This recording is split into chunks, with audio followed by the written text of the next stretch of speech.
Morgen Sola, welkom hier. Ik vrij dat hier waar ik kan opkomen. Ik wil hier ook allen welkom heten, die hier van deze morgen zijn gekomen om gemeinschaftlich te zingen en te beden en van God zijn woord te leren. Mijn naam is Johnny Loewen en mij is dat de vrijheid dat ik hier kan zijn en een groot verjaardag wat ik heb hier van deze morgen met de boodschap te doen. Dat thema wat voor deze boodschap van jou dat is Fercht. En er zijn vele dingen in de laatste tijd wat er bij ons vielleicht met knop werden, met das toiletpapier op de maikbank im Stuhl. Aber ein Leid, was wir sehr review hat in der letzten Zeit, das ist Fercht. Und meine Frau von der für den Sonntag wird sagen, ist Fercht bloß negativ oder kann es auch positiv sein? Ja, wir anfangen, weil wir nach Wiedergehen, weil wir anfangen mit dem Gebet. Himmlische Vater, wir kommen für dich von der und sein, die Dank für diese Gelegenheit, hier taub zu kommen, um dich anzubeten. Wir loben dich, dass du uns nach einmal treu bist. Und dass wir uns auf die verloren kennen in der Zeit, wo du so viel Furcht in unser Herz hast. Wir danken dir auch, dass wir durch dienen sehen, können Frieden haben in dieser Welt. Weil es heilhaft die Welt überwonnen. Sie mit uns hier von dir, wenn wir dein Wort hier betrachten, rede uns, was uns fehlt zu hören, lehre uns, was uns fehlt zu lehren. Das beten wir in Jesus Christus in den Namen. Amen. So, hier sind zwei Beispiele von Fercht. Erstens, ich habe eine Fercht für einen Tannendoktor. Wenn da ist mit verschiedenste Schmiedengerätschaft in mein Mühl will beim Raum arbeiten, da wird mich hier auch. Ich fercht den Tannendoktor, ich liege den nicht. Zweitens, ein von den ersten Gebeten, die meine Mama mir gelehrt hat zu beten, wie das. Fürchte Gott, liebes Kind, Gott der Herr sieht und weiß alle Dinge. Amen. Applaudit ihr, was sagt, erst dort fürcht Gott, liebste Kind, Gott der Herr sieht und weiß alle Dinge. Amen. So mir ist von klein an gelehrt, dass ich so Gott fürchte. Soll wir Gott dann so fürchten, als ich den Tannendoktor fürchte? Oder erst du nach einer gute Furcht? Und in Gott sein Wort fing wie viel von Furcht geschrieben. Dort Wort ab bad wäre gebraucht, ab positiv auch ab negativ. Und zum Beispiel in Jesaja 41, Vers 10 schrift dort, Ängst die nicht, will ich sie mit die, fürcht die nicht, will ich sie den Gott. Ich will die stark merken und die helfen, und mit meiner gerechte Hand, wo ich die holen und bewahren. Und dann in Psalm 34, Vers 10, du schrift dort, fürcht dem Herrn. Je seine Helge, die am Fürchten, wird dort an nichts fehlen.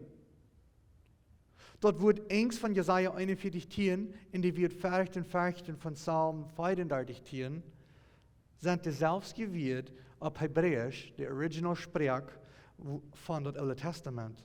Und dort wird Jahre. Dit wordt met de twee andere weer taub wat van dit woord stammen, als 450 Mal im Alten Testament gebruikt worden. So sollen wir dann uns dann fürchten oder nicht? Und der Antwort ist, dass du nur von Wort oder wem wir reden. In 1. Samuel, Kapitel 17, du hast eine von den bekanntesten Geschichten von einem kleinen, jenen großen Kampf.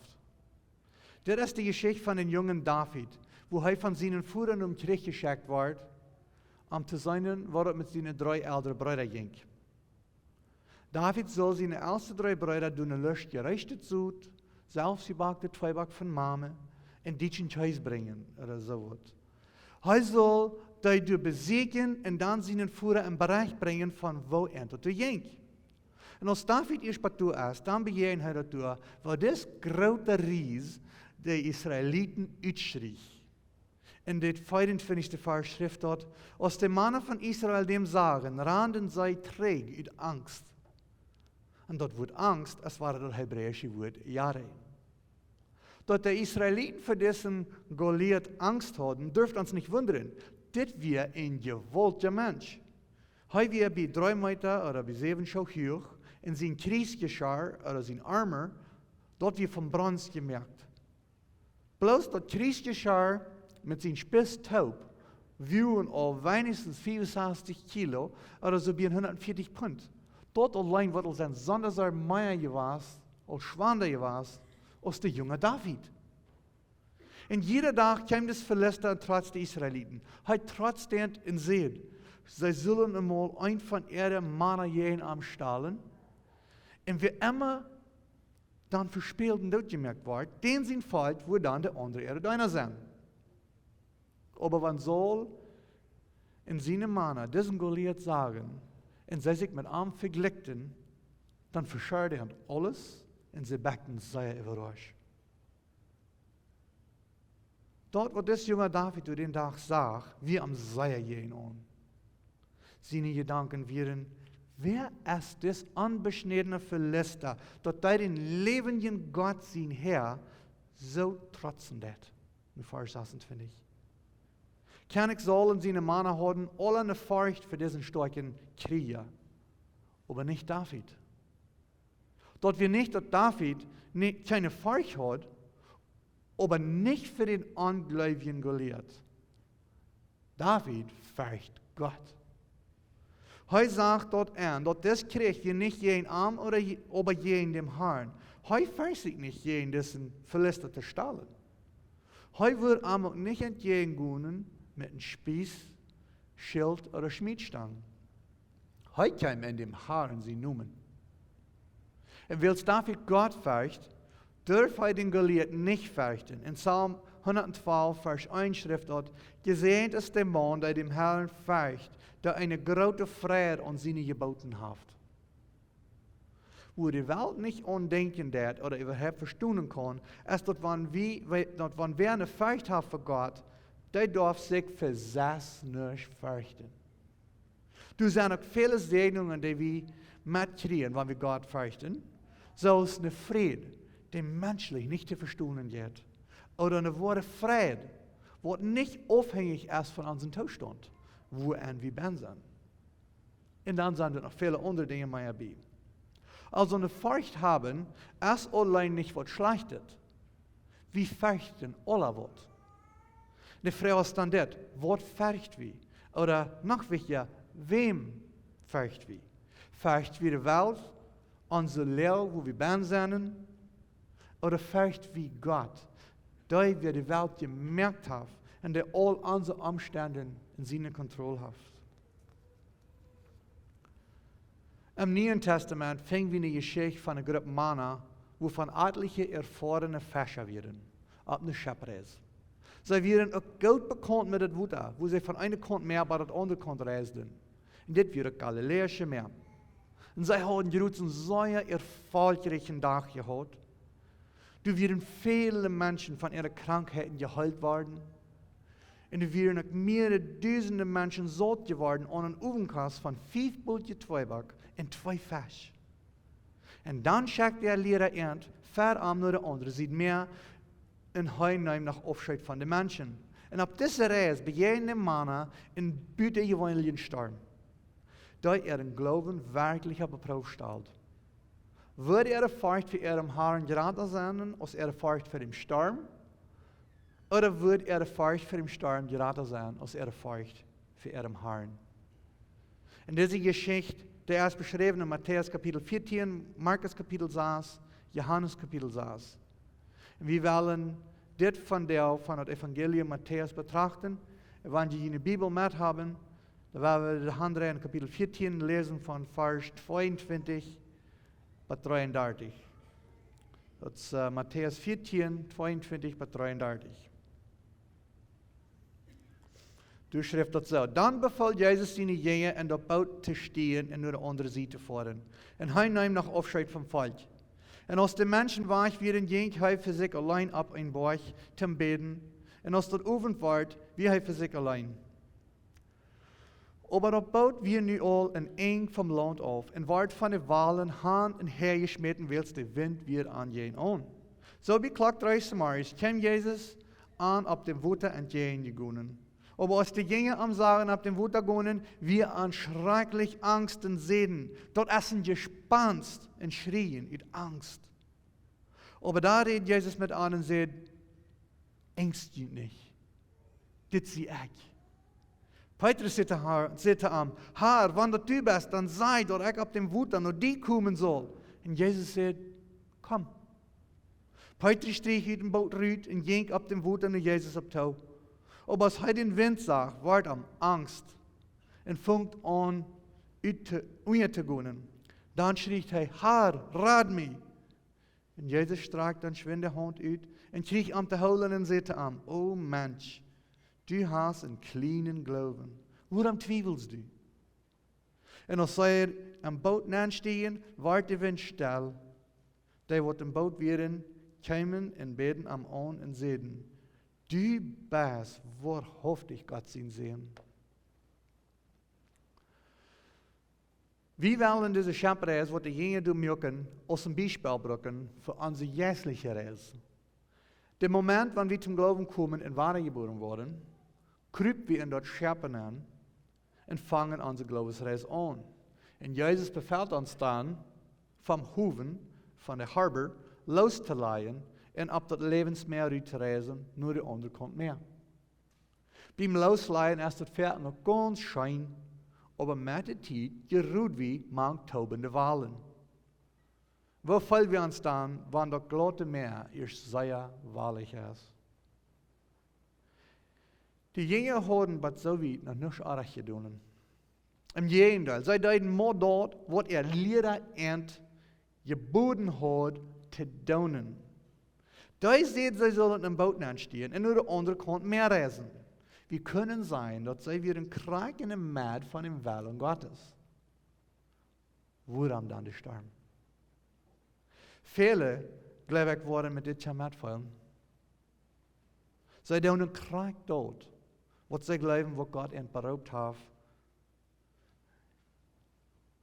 Zij doen dat, zijn armen gehoorzaam en dan eenmaal hastig. Zijn ze midden im großen storm.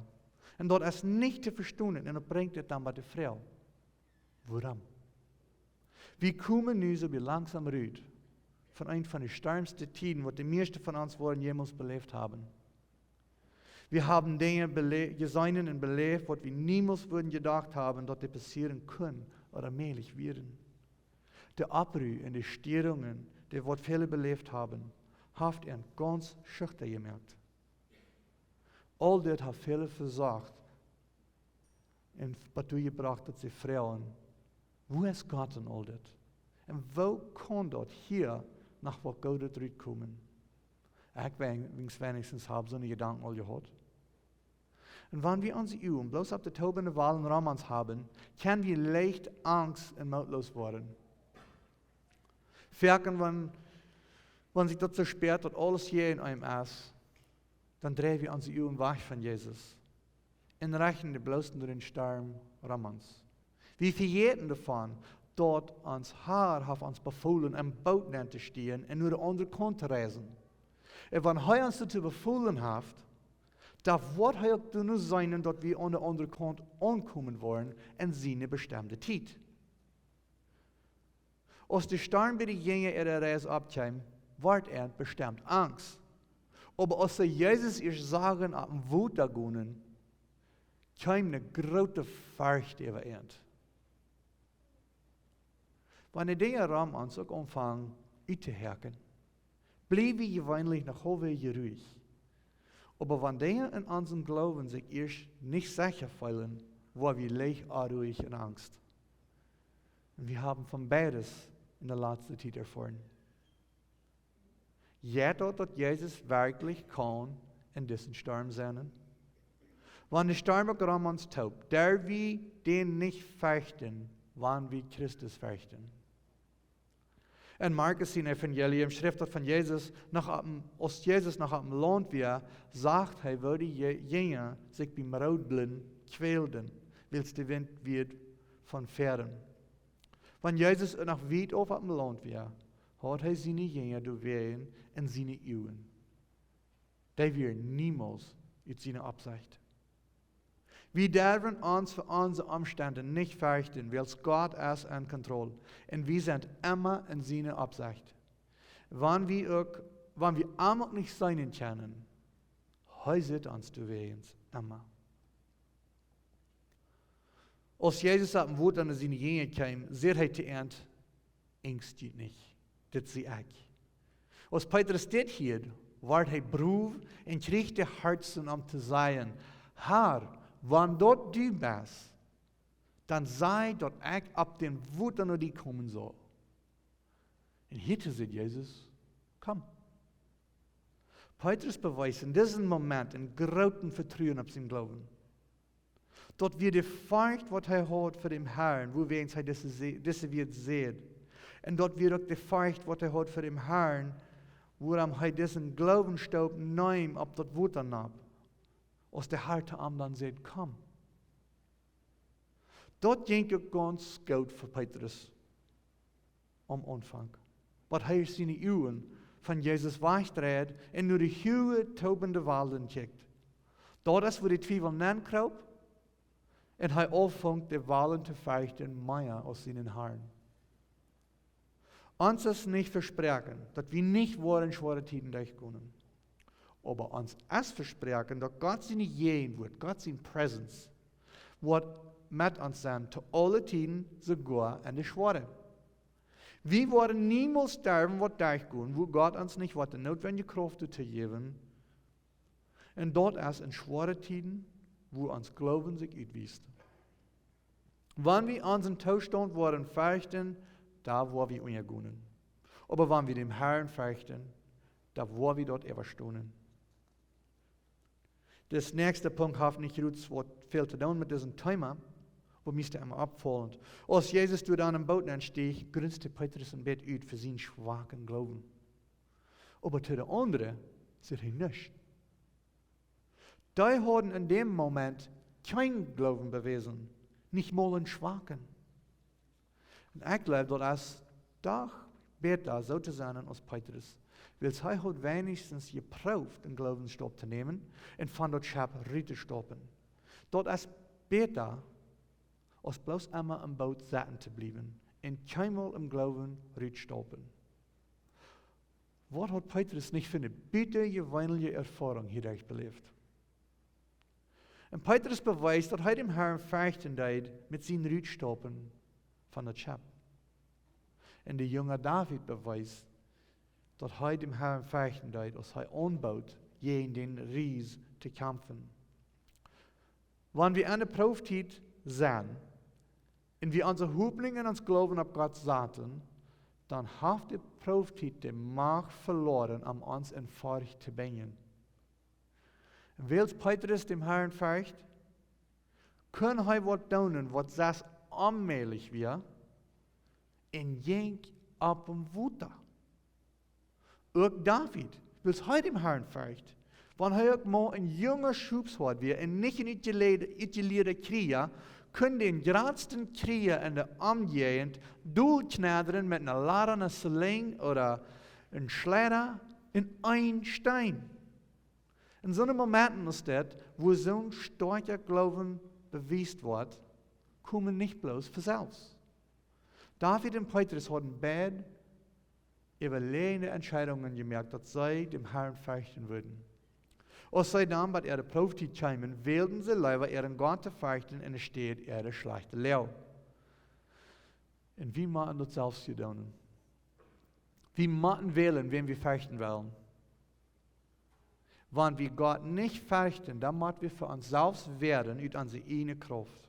Und wenn wir aber wählen, Gott zu fürchten, und wir dort bleiben, dass er ist, wie er sagt, er ist, dann können wir unsere Prüfzeiten entgegengehen und Dinge tun, was für uns ist, allmählich sagen.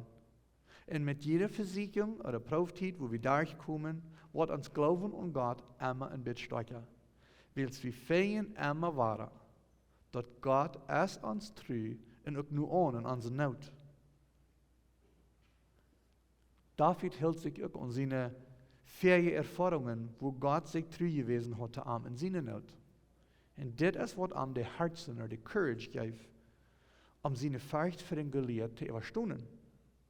Er gedachte an, wo Gott ein Leib und ein Bohr in seine Hände gegeben hat, als die haben prüft, seinen Vater seine Schub dort zu merken.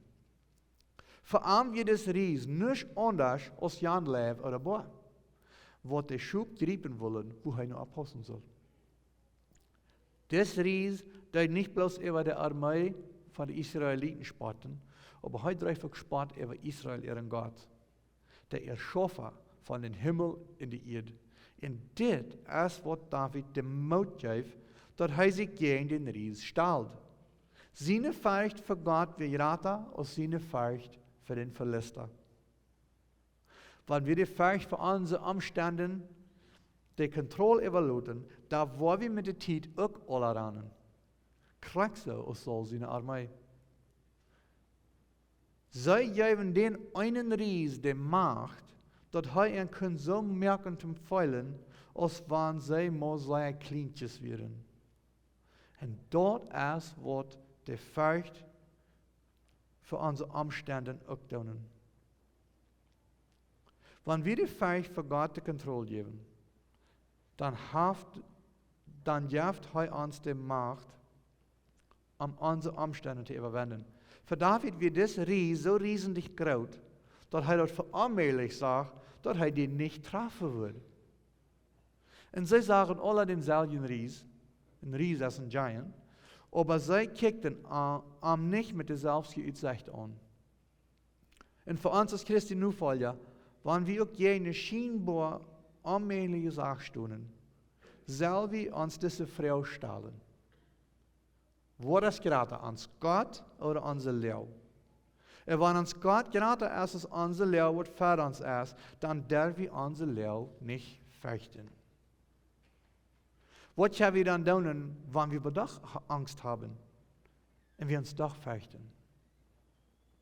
Ich höre mal diesen Spruch, und der wird mir sehr abfallend. Und der wird so steht: Sei nicht zu dienen Gott, wie groß deine Probleme sind, aber sei zu dienen Problemen, wie groß dein Gott ist. Das ist vielleicht nicht eine sehr gute Theologie oder eine Glaubenslehre, weil wir sollen alles nach Gott bringen, was uns Sorgen merkt.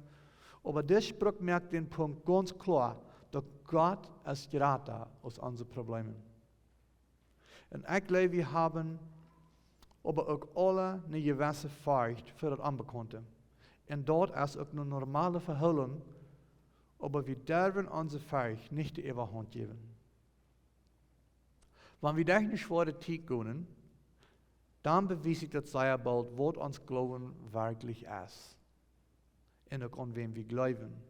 Weil uns dort auch nicht scheint, in so einer Versicherung zu geruhen, ist dort geruht in so einer Prüftiden, wo uns Glauben dort alles zu wissen hat.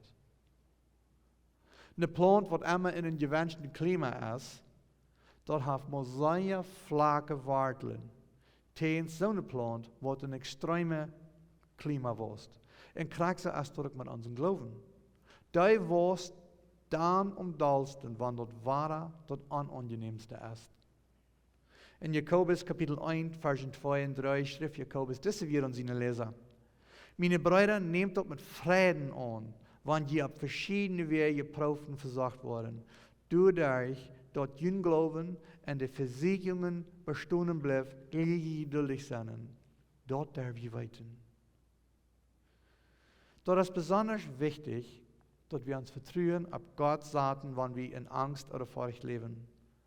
Wenn einer vielleicht dann macht, liebsten bloß von Gott wegrennen in so einer Zeit, fängen wir dort doch, dass du sagst noch nicht, Ruhe für unsere verängste Seele ist. Wenn wir leben Heiland rennen in unserer Not, da wird er unsere Seele durch sein Wort trösten und Ruhe bringen. Was uns Dalsen fehlt in so einem Moment, als im Gebet für Gott zu kommen, so dass der Heilige Geist uns trösten und stärken kann. Und wir können uns darauf verlassen, dass er unsere Gebete hören wird.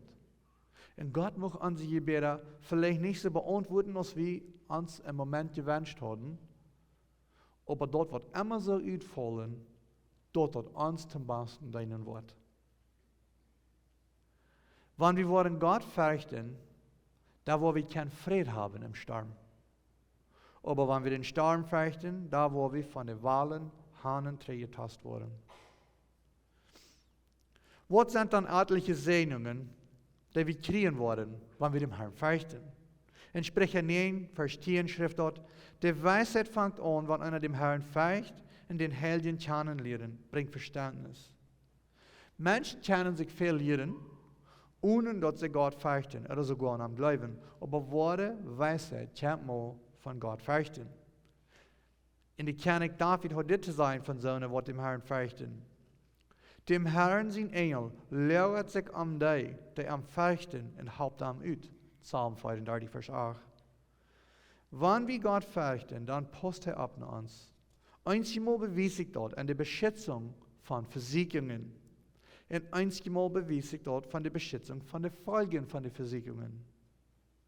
Aber zu guter Letzt, wo wir Gott seinen Schutz erfordern, von heute ans ihr Wort in diese Welt rübernehmen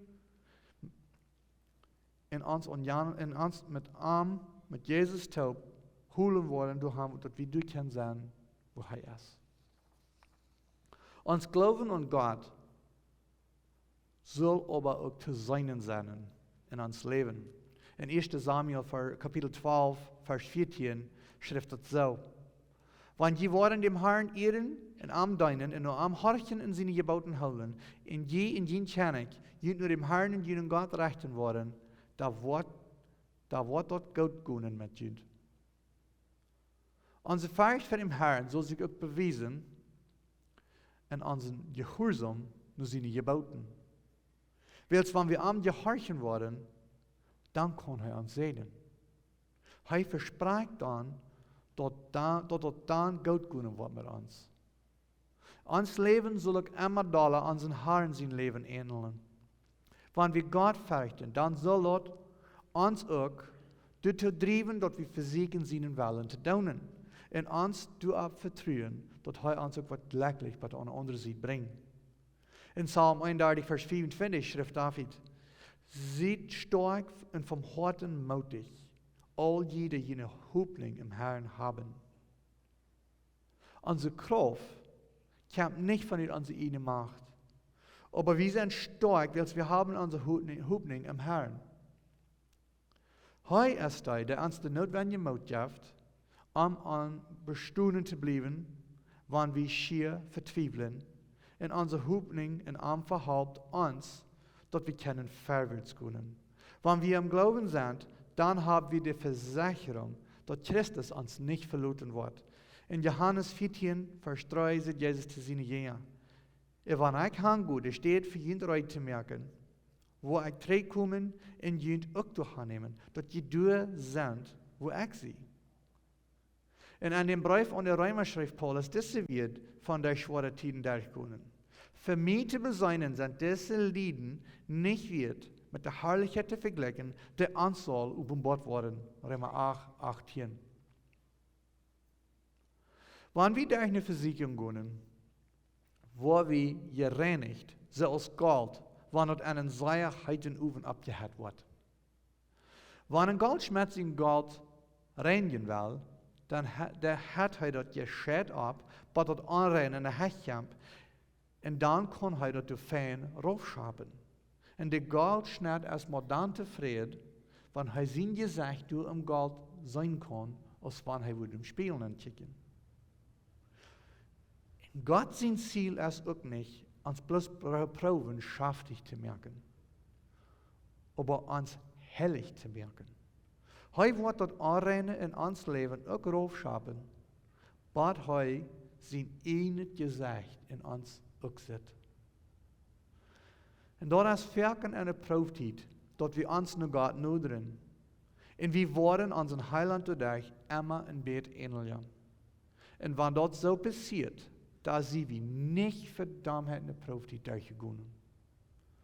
Und wenn unsere Zeit, ich werde absehen, hier bei ihr, und wir endlich worden der himmlische Staat sein, ab was wir gehobt haben, in der Herrlichkeit, was wir durch worden sein, in der Friede, was wir durch worden haben, die werden so groß sein, und dort wir von all unseren Prüftiden und Versicherungen plötzlich verjeten worden. Die Bibel verspricht uns, dass Gott wird direktlich belohnen, die am fürchten. Dort wird sich nochmal gelohnt haben. Und wenn wir eine schwere Zeit durchgehen, dann müssen wir dort im Denk halten, dass der Sieg, die Victory, der ist uns all versichert. Wann immer wir uns durchschlagen, oder moedloos voelen. Dan is Römer kapitel 8, versen 28 tot 39, een grote ermoediging van wo we in Jezus Christus stonden. Ik wil nu gaan de versen nu lezen, van 28 tot 39, en nu schrijft Paulus deze weer.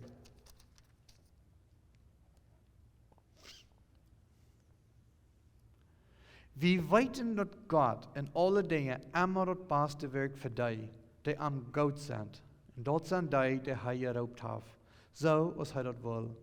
Die hij verhergewählt had hij bestemd zijn te lignen, dat die van vele broederen mocht de eerstgeborene zijn. En die hij hem vooruit bestemd had, die heeft hij ook geroopt. En die hij geroopt heeft hij ook gerechtvaardigd. En wem hij gerechtvaardigd heeft, die verhoudt hij dat zij herrlich worden.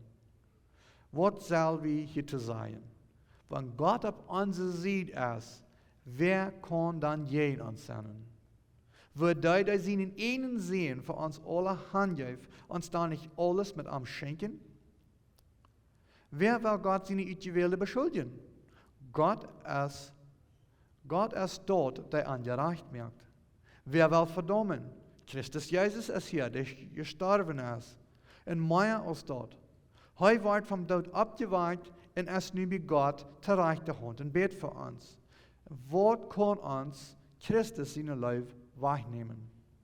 Zullen Lijden oder Angst oder Verfolgung oder Hunger oder Armut oder Gefahr oder das Schwert? Zoals geschreven staat, dient hoven waar we den Tag über heieslacht, wir worden als Schlagschub euer. Aber in all dit haben wir die Eberhand, dem sind hoben, der uns Gott ist. Ich zie mir sicher, dat nicht Tod oder dat Leben, nicht Engel oder Gewalten, nicht Jenwood oder Toekomst, nicht die Welt über uns, nicht die Welt unter uns oder irgendeine andere Kreatur uns von Gott seinen Leib scheiden kann, der in Christus Jesus unseren Herrn ist.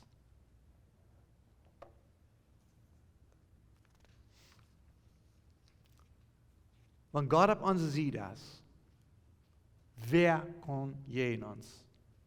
Wenn wir Gott fürchten, da sind die Riesen, die über uns spotten, nicht mehr so furchtbar. Die sind dann nicht mehr so groß, dort wir nicht je in bestohlen worden. Aber Leute, die sind dann so groß, dass es allmählich ist, dass wir endlich treffen worden, wenn wir in den Herrn sie Namen je angehen. Wenn wir dem Herrn fürchten, in der Schöpfreis dann auch ein bisschen schrecklich wird, können wir weten, dass der Herr uns in seine sichere Absicht. Wenn wir in der Mitte von einer großen Versicherung sind, da sehen wir dich bei, wo wir wollen seinen kennen, wo Gott in seine wunderbare Wege schafft. Weil David dem Herrn fürchten deed, hat heute den Mut, den erfahrenen Kämpfer durchzuschlagen. Weil Petrus dem Herrn fürcht, deed hij een onmogelijke ding. Hij ging op woede. Wanneer wir dem Herrn fürchten, da können wir eine Freude haben, mit einem großen Arri in Unsicherheit. Und je doller wir dem Herrn fürchten, je weniger da wir alle andere fürchten. Und wir fürchten alle was. Eine Furcht allein ist nicht gut oder schlecht. Das ist abhängig von was oder wem wir fürchten. Weltkind, wem wir fürchten wollen. Aber denk bloß du an, dass wer Gott fürcht, darf das nicht fürchten. Und wer Gott nicht fürcht, der wird alles fürchten. Wir schließen mit dem Gebet. Herr, du hast so viel Furcht in der Welt von dir, dass einer schier auch du an versenken wird. Verhelp uns du an zu denken, dass wenn du für uns bist, dann kann du keiner je in uns bestohlen. Verhelp uns, die Trinu zu folgen, sodass die Welt um uns das machen, dass wir eine Friede in uns haben, was mal von dir kommt. Help uns auch, dass wir möchten in Licht sein in dieser düstere Welt. zodat die ram ons mochten door dich naar die getrokken worden, en dat du durch ons mocht geëerd worden. En dankzij voor verhoopning, die wir durch dienen sehen Jesus Christus haben, en wem sie noemen, wie dit beten. Amen.